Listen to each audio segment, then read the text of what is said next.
So now I will explain the different lifestyles of Americans and Indonesians.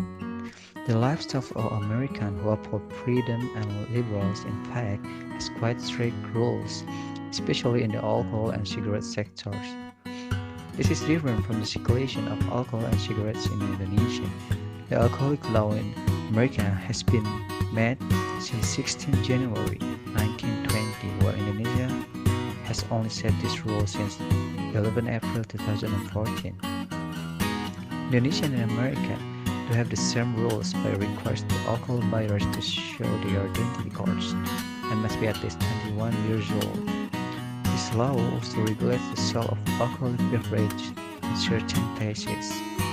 But in its application, America is actually more effective than Indonesia. In fact, the circulation of alcohol in Indonesia is increasingly prevalent. In the statistic, the number of alcohol drinkers in the USA is decreased, while in Indonesia is actually increased even in adolescents. The decrease in alcohol consumption in America also helps reduce crime in America. This also applies to the number of smokers in America and Indonesia.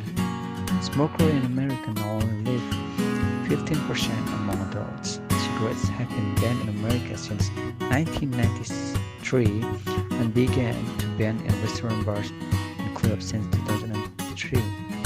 Sadly, smokers in Indonesia actually increased from the age of 15 years and above to penetrate 89%. Even though the government has made a law that smokers must be at least 18 years old, the conclusion is that even though the two countries have the same rules, it has different results. This is based on the level of public awareness of health and the effect of smoking and also alcohol. The government is also required to be more selective in dealing with this problem. American culture that is more disciplined and obedient and also aware of the effect of alcohol and cigarette must be immunity to the Indonesian people. So that was the explanation about the comparison between American, Indonesian, and alcohol and cigarette sectors. Time is money. Never be late come to class, office, or employment interview because cost of living in America is too high and then competition to get job is hard. It's very different in Indonesia. When people not really aware about to come in time, most of people in Indonesia when they have meeting at 9 for example, they will come at 10 and that's not good at all. So, when you want to be a successful man or woman in America, you must be disciplined. Next, it is so common for American men and women to share apartment as a roommates and not have a sexual relationship with each other or on the contrary. Because we know that America is a liberal country and people have their own rights to do anything as long as it's still in regulation of government. It is so different with Indonesia. In Indonesia, when a man and woman in one room and they don't have a status like wife or husband, they will be arrested by police or society as a sexual crime. Because Indonesia is democracy country, all of things is have rules and then most people in Indonesia is Muslim. So when people do free sex, it means you doing something wrong and it is sins. Long queues without complaints from others are common in America. Queues are very good to train yourself to be more independent, be more patient, and respect the rights of others who have already existed before us. Respect for the rights of others is an obligation.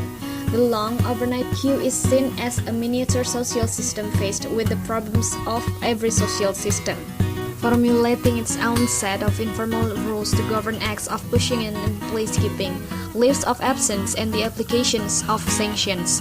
While in Indonesia, sometimes Indonesian people always complain if they queue too long and even break the queue to be served faster.